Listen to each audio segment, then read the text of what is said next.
তার জন্ম, ওটাই সম্পূর্ণ, যে চোখে দেখে না ওইটাই তাকে সম্পূর্ণ করে পাঠানো হয়েছে। এভাবে কেঁচোকে ফুল কমপ্লিট করেই পাঠানো যায়, ইনকমপ্লিট কিছু না। বলা বল ল্যাংড়া করে পাঠিয়েছে, এটা তার ব্যাপার, হ্যাঁ তার ব্যাপার। আজকে ঠাকুর রামকৃষ্ণদেবকে প্রশ্ন করা হয়েছে যে পৃথিবীটা এরকম কেন, ভগবান কেন সৃষ্টি করলেন, এরকম ভাবে পৃথিবীটা কেন সৃষ্টি করলেন? তার উত্তর ঠাকুর সহজভাবে বলেছেন, যে মিটিংয়ে তিনি সৃষ্টি করেছিলেন সে মিটিংয়ে আমি ছিলাম না।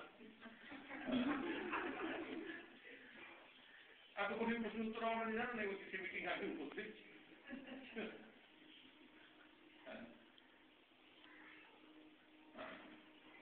এখানে একটা জিনিস লাস্ট এসে যায় যে পাগল বানানি যাবে, আমায় পাগল বানায়।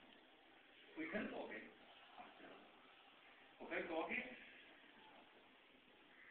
যেখানে তুমি তাকে ছাড়া কিছু দেখবে না, সেই দৃষ্টিতে তোমাকে আসতে হবে।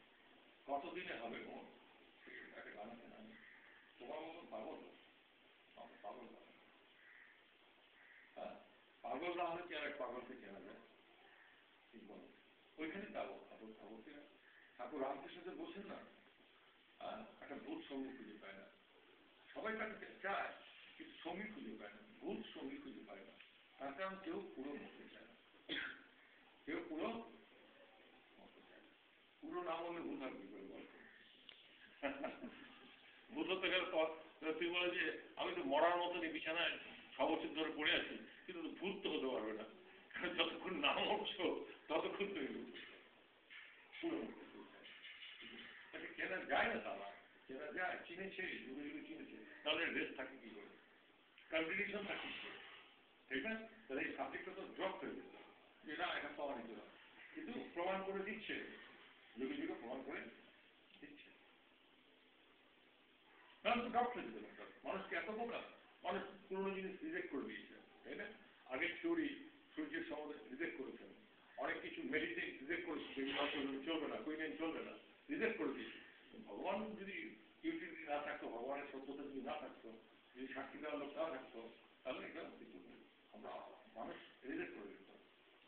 হ্যাঁ, রিজেক্ট করার চেষ্টা হয়েছে নানা জায়গায়, কিন্তু দেখা গেছে যে পারা যায়নি, এখন অব্দি পারা যায়নি। 40 বছর একটা আন্দোলন হয়েছে, 50 বছর একটা আন্দোলন হয়েছে রিজেক্ট করার, এইসব কিছু নেই। কিন্তু দেখা গেল যে অনন্তের মধ্যে 50টা বছর কিছুই না, কিন্তু এর এত শক্তি সে প্রমাণিত করে দিচ্ছে বারবার। আমি নিজে একজন বস্তুবাদী ছিলাম, আমি নিজে এই কথা বলছি। বস্তুবাদ আমি খুব ভালো করে পেয়েছি, যেখানে বলছে জগৎ যা দেখছি সব সত্য, আর এখানে বলছি জগৎ যা দেখছে সব ঠিক না, পূর্ণ হয়ে যাচ্ছে। বলো